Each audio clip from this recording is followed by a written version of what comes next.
प्रश्न नंबर 48 हिंदू पक्ष। मैं गिरिराज अर्थात गोवर्धन पर्वत की परिक्रमा करने जाता हूँ। हजारों की संख्या में श्रद्धालु परिक्रमा करने जाते हैं, हमको लाभ भी होते हैं, क्या ये भी व्यर्थ साधना है? तो गुरुदेव भगवान आप समझा रहे हैं कि भाई गोवर्धन अर्थात गिरिराज पर्वत की पूजा कैसे शुरू हुई, इसके पीछे की क्या कथा है, क्या कहानी है, और गोवर्धन की पूजा करने से, उसकी परिक्रमा लगाने से हमें लाभ होता है या नहीं होता है, और जो हम समझ रहे हैं कि हमें गोवर्धन की परिक्रमा से लाभ हो रहे हैं वो असल में कैसे हो रहे हैं, ये सारी बातें गुरुदेव भगवान जवाब के तौर पर बता रहे हैं। तो क्या कह रहे हैं गुरुदेव? पहले तो यह स्पष्ट करता हूं कि गिरिराज अर्थात गोवर्धन पर्वत की कथा क्या है, अर्थात इसकी पूजा पाठ क्यों शुरू हुई, उसके पीछे की स्टोरी क्या है। ब्रजवासी यानी श्री कृष्ण जी के कुल के व्यक्ति देवी देवताओं की पूजा किया करते थे। श्री कृष्ण जी ने उनसे कहा कि हम देवी देवताओं की पूजा नहीं करेंगे और ना देवताओं के राजा इंद्र की पूजा करेंगे। अब देखो भाइयों और बहनों, असल में उस समय ये बात कहने वाला उन ब्रजवासियों को कि हम देवी देवताओं की पूजा नहीं करेंगे, इंद्र की पूजा नहीं करेंगे, उस समय भाइयों और बहनों वो श्री कृष्ण जी नहीं थे। जिस प्रकार ये गीता का ज्ञान देने वाला काल भगवान गीता का ज्ञान देते समय श्री कृष्ण जी के शरीर में प्रवेश करके गीता का ज्ञान बोल गया और अपना कार्य सिद्ध कर गया, आप और हमें शास्त्र विरुद्ध साधना में लगाए रखने के लिए। ठीक इसी प्रकार भाइयों और बहनों, सारी सृष्टि का मालिक, कुल का सृजनहार, परम अक्षर ब्रह्म कबीर देव, वो परमात्मा भी हम आत्माओं को शास्त्र अनुकूल साधनाओं पर लगाए रखने के लिए, हमारे अंदर धार्मिकता को बनाए रखने के लिए वो परमात्मा भी तरह तरह की लीलाएं करता है। लेकिन वो कबीर परमात्मा किसी के शरीर का इस्तेमाल नहीं करता। जिस प्रकार ये काल किसी के शरीर में प्रवेश करके अपना कार्य सिद्ध करता है, कबीर परमात्मा कभी किसी के शरीर के अंदर प्रवेश करके कार्य नहीं करता, बल्कि वो परमात्मा समर्थ है, सर्वशक्तिमान है, सर्व सिद्धियां उसके चरणों में है। वो परमात्मा किसी का भी रूप बनाकर, रूप धारण करके और हमें सत्य साधना का संदेशा देता है।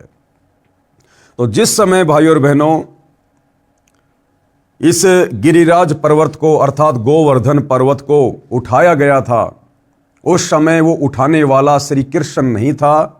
उस समय यह कबीर परमात्मा, सारी सृष्टि का मालिक, जो वर्तमान में सतगुरु रामपाल जी के नाम से धरती पर प्रकट हैं, श्री कृष्ण जी का रूप बनाकर ये लीला इन्होंने स्वयं की थी। अर्थात कहने का मतलब है श्री कृष्ण जी को तो पता भी नहीं कि मैंने कब गोवर्धन पर्वत को उठाया और कब मैंने देवी देवताओं की पूजा छुड़वाने के लिए ब्रजवासियों को कहा। तो ये सारा खेल भाइयों और बहनों स्वयं कबीर परमात्मा करता है, स्वयं कबीर परमात्मा। और परमेश्वर जी ने श्री कृष्ण जी का रूप धारण करके इंद्र के प्रकोप से, क्योंकि जब परमात्मा जी ने देवी देवताओं की और इंद्र की पूजा बंद करवा दी ब्रजवासियों से, तो इंद्र बड़ा नाराज हुआ, क्रोधित हुआ और उसने भयंकर बरसात शुरू कर दी ब्रजवासियों को डुबोने के लिए, मारने के लिए।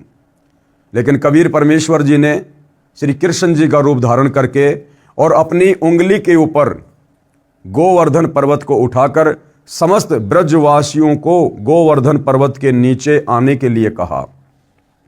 और इंद्र ने जितना भी पानी बरसाया, सारा का सारा पानी गोवर्धन पर्वत में समा गया।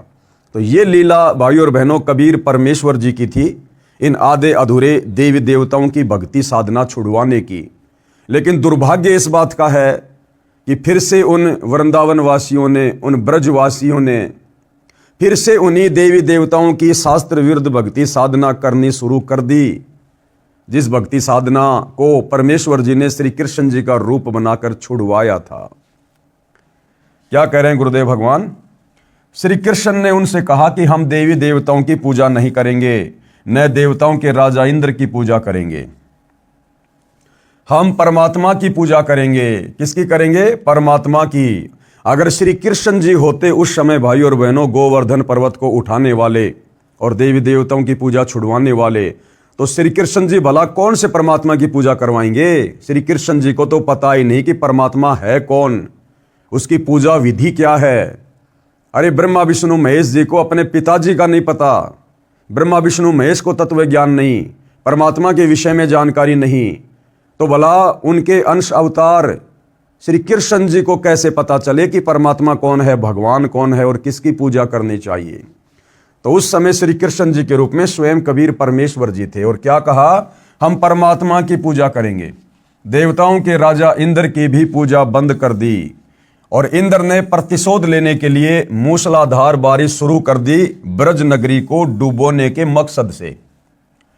श्री कृष्ण जी ने गोवर्धन पर्वत को एक हाथ की उंगली पर रख लिया तथा उसको पूरे ब्रज नगरी के ऊपर फैला दिया। सब ब्रजवासियों से कहा कि अपने पशुओं सहित पर्वत के नीचे आ जाओ। वर्षा का सारा पानी गिरिराज पर्वत ने सोख लिया।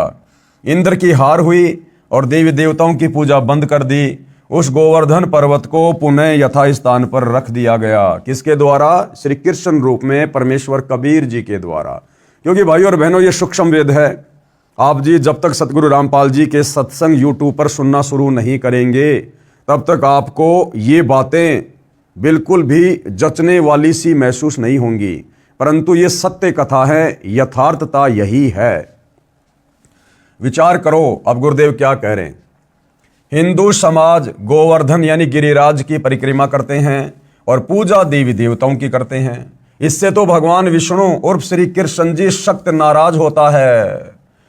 अरे आप हिंदू भाई बहनों के अनुसार कि भाई गोवर्धन पर्वत इसलिए उठाया था भगवान श्री कृष्ण जी ने कि भाई हम देवी देवताओं की पूजा नहीं करेंगे, इंद्र की भी पूजा नहीं करेंगे।